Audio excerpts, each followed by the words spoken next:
My name's Martin and I run King Bee Animation. So, um, one thing would be good to for you guys to all think about what are your favorite animations. Um, as you can see, obviously there's so many different styles of animation, and animation is used in so many different places. So, probably a few favorites here for some people. There are definitely different processes of ways of doing animation. So, obviously you've got traditional frame by frame animation. You've got stop motion, obviously Aardman's great animations, 3D animation, which is sometimes known as CG animation. Then you've got digital animation like Rick and Morty here, and then you've got VFX as well. And they're obviously only just a few examples. You've got animation used in so many ways. So our sort of a big thing we do is 2D animation. We do all styles, but this is just a bit of a sample of some of the kind of pipelines you have in animation. So obviously it all starts with an idea, and then you've got obviously script writing. So you go into becoming like a script writer for animation. There's storyboarding, and then there's timing the storyboards into animatics. And then in terms of the actual, once you've got your characters, you do your character design, and then you rig them, make them as puppets. And as you can see, there are just so many different job roles in animation. So plenty of fun for everyone there. So we're based in the Elstree Film Studios, and we've been going for about 23 years now. So our animations have been used by all sorts of brands over the years. So um, I guess I'll have a look at kingbee.co.uk to see our kind of showreel just to save time. Sorry, I think it's just jumped into that. I'll show you guys a bit if you like. So if you can see my screen on this, I think I'll keep going. Um, maybe sorry about this, guys. I think I'm going to come out of presentation mode. I'll go back into here. Can everyone see? Hopefully, you can still see Yes. this. Yeah, we can Okay, do it. brilliant, brilliant. Great. I'll keep going. So, yeah, as I said, animation has now, it's kind of exploded as an industry. It's used in so many different ways. From obviously, there's AI, there's immersive, there's all sorts. So my favorite animations growing up were actually Disney movies, classic Disney, and then when The Simpsons came out in the early 90s, it kind of blew my mind, and I thought I was looking at my family on screen. So I kind of did lots of comics, kind of often on the bus on the way to school, and just really fell in love with coming up with my own animated characters and ideas. So this is like a real quick whistle stop of my career in a sort of few minutes. So I did art A level, and then I was advised to do an art foundation course where I did that at Barnet College. I found out when I actually came onto my animation degree that half the people there had gone straight to a degree. Obviously, the industry's changed. Like there were back then it was like in 98, I think there were like two animation degrees, and now there are so many to choose from, specializing in illustration, um, kind of at 3D, 2D, everything. And you don't necessarily have to go to university. There are so many different ways of getting into the industry. But I started out as a runner. So I was working for this animation studio called Tony Collingwood. And that was interesting just to see how the process worked. But I took my reel around and I couldn't actually get into the industry. So I thought, okay, I've got to find a different way of going in. And I thought I was advised, because I was good with ideas, I was told to go into advertising. So I thought, okay, maybe I can get into making animated commercials. So I did a media sales job, and then I went to study advertising in West Herts College. And I enjoyed that, but I was getting close to getting married, and I found out it was going to take 2 years to get into advertising. I was like, oh no, but I love animation. I don't want to, that's good. So that was like a bit of a kind of turning point. And during that time, I actually was sketching my own characters, these characters, Ricky and Colin here, which we'll come back to soon, but I was drawing that while I was on my advertising course. And then suddenly around this time in 2000 or so, Macromedia Flash was coming out, and that was basically now known as Adobe Animate. And that actually opened my world up to being able to create animations using this new tool. And then as well as that, I started a web design company, and eventually in 2003, King Bee was born. So that was the first logo for King Bee. And then in the early stages of King Bee, it was run in my second bedroom in northeast London. And we basically, I kind of started to connect with people on the internet and different freelance designers, animators, and we started doing projects. Like I marketed King Bee on search engines with my web design skills, and we ended up doing stuff for Disney Enchanted, all sorts of projects. So eventually in a few years later, I think it was 2000, and it was basically 16 years ago, we moved to the Elstree Film Studios. And that was the first time that we actually had like office space and grew a little team. So this is Emily, our production manager back then, and Siobhan, our in-house designer. Ben was our in-house animator, and we had sort of different freelancers coming in the studio. And then through being in Elstree Studios, we got friends of a company called Wish Films who were making a series for CBeebies called Melody. So we ended up animating episodes for that. And then over the years, we've sort of ended up kind of just through networking, through marketing ourselves, done projects for all sorts of clients. So this one was for the Voice Kids 2019, where we animated graphics and Emma Willis, we animated her. And we also do toy animation. So this was a project. Actually, that one came through a designer of ours that said, at my toy company, we're doing loads of animations for toys. Would you like to bid for it? And we ended up animating lots of toys. We also have animated 3 albums for Christina Perry, which are all kind of YouTube albums celebrating her children and like lullaby albums, basically.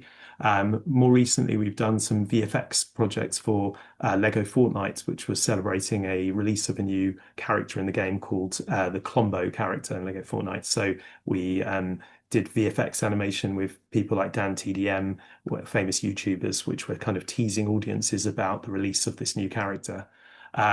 We also develop our own shows, which is obviously going back to my original dream of going to animation. That's what I wanted to do. So you might vaguely recognize these 2 characters, which I came up with many years ago, and now we've created our own animated band called Soul Jump, which also came from me songwriting. And now this is like a project that we're looking to do live immersive shows. So very much animated series meets animated bands. In addition to that, just taking my passion for just inspiring people with animation, where we've been doing lots of animation workshops in the last few years, and I really love to give the opportunity to people to kind of taste the animation process. And we're also developing an app which will be a way of helping young people to kind of taste the animation process. So a few takeaways, and then we'll go to Q&A. So I think my first thing is just do what you love, because, as you can see from the beginning, I just fell in love with animation, and that passion really sees you through.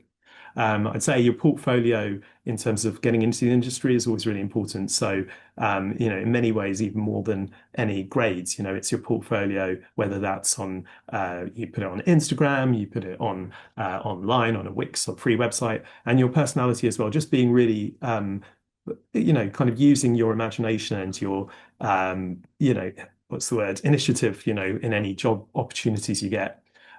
Experience is king. So yeah, like I started out obviously being a runner, and often interning and work experience. Any of those things really helps you get a taste and to actually really learn and enter the industry. So also trust the journey. Like as you can see with my career path, it went on twisty turns. Sometimes it's like that in the creative industry, but that's absolutely fine. If you're passionate, you'll go where you want to go. Also, I mentioned Adobe Animate. That was like a really exciting tool, and I think sometimes you could discover something really exciting, whether it's Procreate or Flip a Clip or whatever the tool is, and you might just suddenly fall in love with a certain type of animating or drawing. So I think that can really inspire you. And selling yourself, I think, is also another thing. It's just in the world of the creative industries, it's just good to basically to kind of network and just to push yourself out your comfort zone. Being T-shaped, this is something that my brother, he works in gaming, he kind of mentioned this idea. So it's kind of like having diverse interests in, you might be someone who is knows a bit of animation, a bit of editing, but maybe your main interest is character design. You go really deep with that, but it's good to kind of be T-shaped and have a bit of a broad feel of things. And then, as I said before, stepping outside your comfort zone and is a good way to grow and develop your skills. And don't give up. Be resilient. If you love animation, then you can do it. And yeah, time for questions. So, yeah. Oh, thanks so much, Martin. That's all That right. was really interesting. I didn't know there were like so many different types of animation. And then if you think about, yeah, like the pipeline and things. Someone's actually just put, I used to watch Melody loads as a kid. I didn't know you worked on the animated segments. Yes. Yeah. So no, it's a really sweet show. I was with the creator actually a few weeks ago Luke, and yeah, lovely program, definitely, and for partially sighted children, but also just about music. It was the animation bringing to life. When she listened to music, her imagination went wild. So it was great. We have another question. As if anyone else does have questions, please add them Sure. to the Q&A. Um, so someone goes, I'm really struggling to find experience without having any experience. How do you break the circle? Yeah, it is good to kind of basically just reach out to as many companies as possible. Don't worry if you just don't get replies. If there's anyone that you know that knows anyone, that always helps. Go to kingby.co.uk if you're not far from us. We try and help when we can. But I think just keep kind of pushing and asking through any connection because sometimes it might be your 30th email and suddenly you've got work experience and so just keep going and don't give up. If you really want it, you'll get it. And should you only be contacting animation studios? Is it very different? Like there's a film studio and then an animation studio, they're very different, or do some film studios also do animation?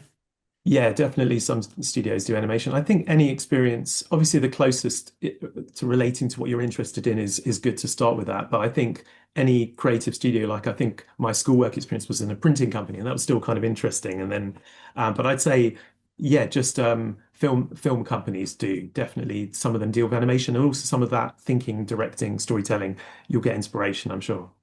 Um, Translate. Um, Yeah, we have someone saying that they're interested in making their own animated series. brilliant. How do they start? Like, can they just do that on their by themselves? Yeah, definitely. So I'd say I suppose we're working on a little app that will hopefully make it easier. But I'd say it depends on which type of animation. If it's 2D, I'd say Flipper Clip is a good kind of entry point, I would say. If it's 3D, then Blender. If you're like if you play with the Adobe Suite, if you can get some kind of access to kind of free trials, then the Adobe Suite is obviously great. And then yeah, there are so many apps and tools out there. So I think have a little look around and see what feels good for you. Yeah, actually, someone's asked what type of software is recommended for beginning animators. Yes. So you've So just yeah, it's a great question. So I think it depends on what your favorite type of feeling of animation is. Like for example, Procreate can be quite good as well because if you love illustrating, then you can actually animate in Procreate. Mentioning Flipper Clip because I think that's good for just pure 2D animation. I would say that's really nice because you can just go straight in and it's quite user friendly. Yeah, and there are loads of others out there. People are always telling me about them. So I think just kind of look around and see what speaks to you. Yeah. and are they free or do you have to pay? Yeah, Blender and Flipper Clip are free. So yeah, Okay. there are some, you can always kind of pay to get more features, but and Procreate, I think it might be £10 standalone. I bought it a few years ago, but it's really good. It might be Yeah. a bit, but There's also government skills boot camps that I've saw that are teaching Blender. So yes. definitely Google that because it's free training for programs. So I think you can find a lot of free training schemes around some of those software. Yes, definitely. We sometimes go into schools and try and kind of give tasters as well because it could be good to kind of have that intro to the process. So but Do you yeah. think people nowadays can actually just do a lot, learn a lot by themselves, create stuff by themselves and actually create their own experience? 100%. Yeah. Like I think when I was a kid and I wanted to animate, like I think I was using a video camera, like a really big one and whereas these days you can, with a phone or an app, you can get Stop Motion Pro and you can just take photos, lots of frames that you can kind of you can find methods. There are loads of ways of doing it. Obviously there's an Mm. old-fashioned flip book, but I think, yeah, whatever you have, whether you've got a mobile phone or a tablet or whatever you have, you can find free apps out there to animate. Yeah, you're so right because I feel like animation versus film, you actually Yeah. don't need a lot. Like you can, Yeah. yeah, sketch Yeah. something and do like a flip book thing, like you said. Um, Sorry, the skills boot camps, someone has corrected me. You do have to be 19 or over, so right. bear Yeah. that in mind. Yes. Someone has said, do you have any work experience for sound engineering? What qualifications do you need? Oh, that's good. Yeah, definitely. I would look at sound design studios as kind of, the place where you'd get that. So I know there's a studio that we work with sometimes called Fitzrovia. There are loads of, if you look at post-production companies, they often do sound design as their thing. So I'm sure some studios out there will give work experience, and some of the bigger post-production sound design companies in the UK would be good for work experience. For us, we do sound design as part of our process, but I wouldn't say it's our, we can certainly probably provide some work experience to taste it, but you're better off going to a sound design company where you'll see how they're editing the sounds in their studios and that sort of thing. So do you guys create the animation and then actually work with another post-production company to do the sound? It depends on the budget and the project. So, like if it's like a smaller, lower budget project, we might take on lots of the different things in our studio. But if it's like a bigger one with more like series, film, things like that, then we'd work with different partner studios because obviously you want to work with specialists, for different things. So. We've got loads of questions. Do you think that a degree in creative writing can help down the line to getting into animation? I'd say creative writing is going to be great in terms of like becoming a script writer, because and of course like script writing is a full-time career. If that's where your heart is and you want to tell stories and be a script writer, then definitely. I think if you are create kind of like love drawing the characters, have ideas for animated series and all sorts of things like that, then you might want to go down the artistic route and develop your own shows. So it depends where your heart is, but if you are a writer, you love writing, and then I would definitely encourage that as a route. And then there are loads of, again, kind of writers out there that you can connect with and get advice on that side of the industry. I see. Okay, so you would work with a script writer. Is Yeah, that how it works? Okay. yeah. We're working with a few different script writers. On some projects, we might, some of our artists, we might do some writing, but then if it's like, okay, this is say an 11-minute episode for a series, you'd need a writer that really knows that space. And And how do you find good script writers? so there are kind of writing agencies, and then also I suppose just through networking at different markets, you kind of meet script writers, and it's all about creative chemistry and friendship. And there are a few writers I can think of that are really good friends and great writers, and also writing. Some people write for all sorts of ages. Sometimes people are focused on a very particular niche. So some people do writing for children's, and some people do for all ages. So yeah. Oh, okay. So would you recommend someone like kind of crafting their niche as well? Like if they are interested in writing, maybe is it children? Is it adult? Is it sci-fi? Like having a genre is good. I think yeah, where like if you watch certain things and you find that you really like a certain type of thing, then write that sort of thing. And I think, you don't have to be necessarily completely, yeah, I'm only going to write for children now. And maybe you do know that, but you can explore. But yeah, definitely creative writing degrees courses are good for that. Amazing. We did have a question from Alvin, but I'm not sure exactly what you mean. I want to translate the language when the person speaks English into Chinese. Maybe he's created his own animation Oh wow. and wants to change the language. Any tips on that? Okay.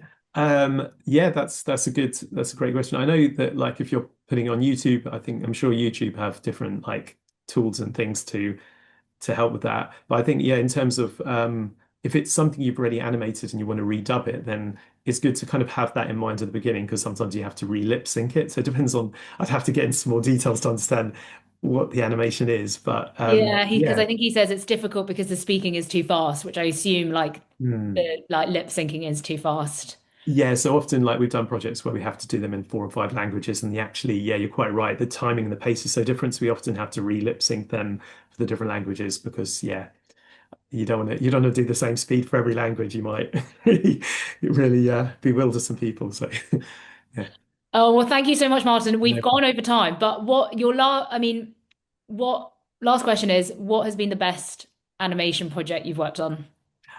So I guess because of I think that I mentioned our animated band Soul Jump, because it's something that we've created ourselves. It's almost becomes your baby, so that would be probably our favorite thing, I'd say.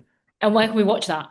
Oh, so I mean, we're developing a live show at the moment. So there is some older stuff of Soul Jump on YouTube that you can look up and get on Ah, the website. So, but there's a new version coming soon. ooh, okay. Watch the space. Well, thank you so much, Martin.